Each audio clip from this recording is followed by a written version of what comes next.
Good evening, everyone, and welcome back to my kitchen and to day 18. Yay!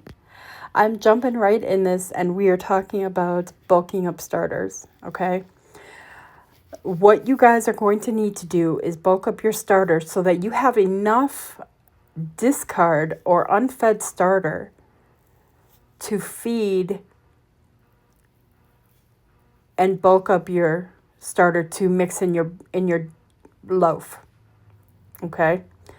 So to do that, you need to add more water and flour, correct? Right now, we are mixing at a 1 to 5 ratio using 10 grams of our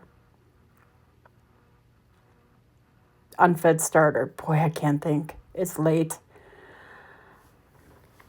With that gives us about 110 grams of discard. So in this sense, in this example, in this loaf, you won't have to change any of the ratios when it comes to bulking up your starter until the day before you feed or the day of your feeding.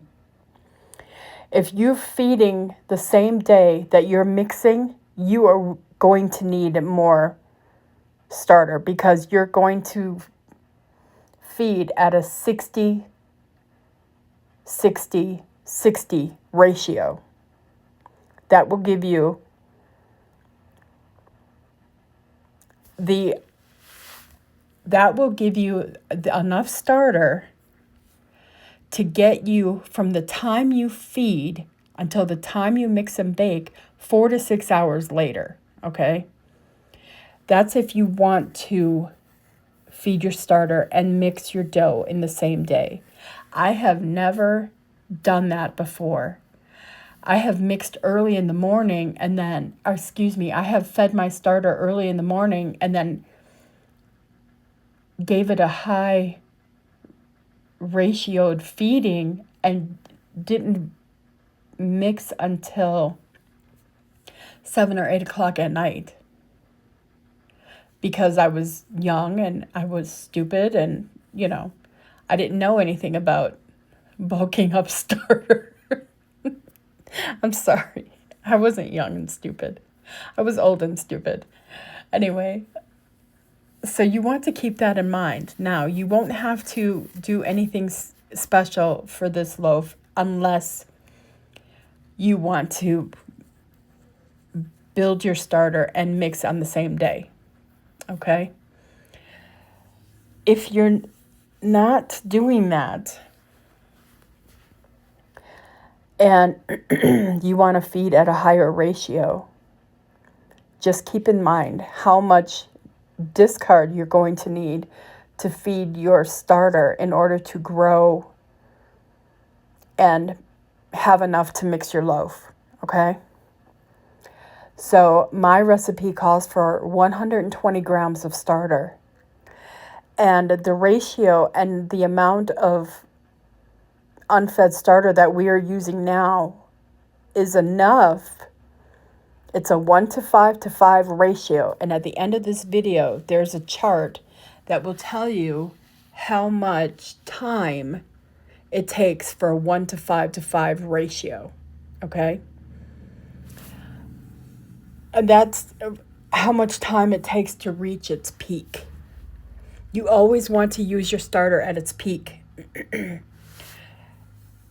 Even if it's just beyond its peak, if it's starting to fall, it's totally fine. But you never want to use your starter before it reaches that peak.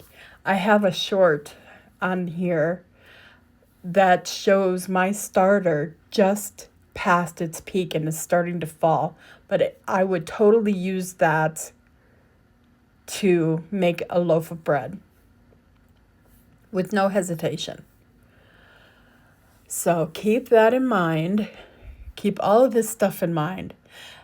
The chart that I have tacked onto this video is an example. This is for a 600 gram starter, but the only time that you're going to use anything of that large is if you're making 5 loaves of bread.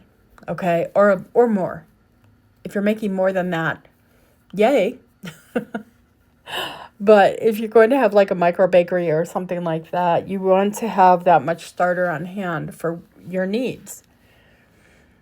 But you don't want to keep that much starter on hand if you're not going to use it, because then you're just wasting flour. And I wasted a lot of flour in the beginning of my sourdough journey. I mean, we're talking bags here. So keep that in mind when it comes to ratios and feeding times. This chart will give you approximate times for 1 to 1, 1 to 2, 1 to 3, etc. feeding ratios. So that said, remember that my recipe calls for 500 grams of bread flour and now 120 grams of starter. So to get the baker's percentage, what do? You divide the weight of the ingredient by the weight of the flour and then multiply by 100. Remember, flour is always going to be expressed at 100%.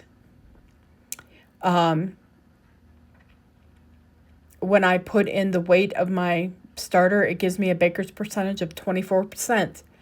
Now, the window for starter to flour and water ratio is 10 to 30%. So I could technically go up 6% more and still be okay. But anything higher than that, you're risking a you're risking a loaf of bread that goes to the roof. I'm kidding. No, seriously, you really don't want to use that much starter in your loaves.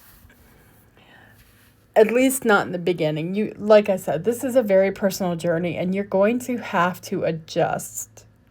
Okay? It's timing. It's passion. It's timing. It's a little bit of math. And you want to actually try to commit yourself to making sourdough. Some people don't have the luxury of being home. I do, just because of my disability. But trust me when I tell you, I'd rather be working.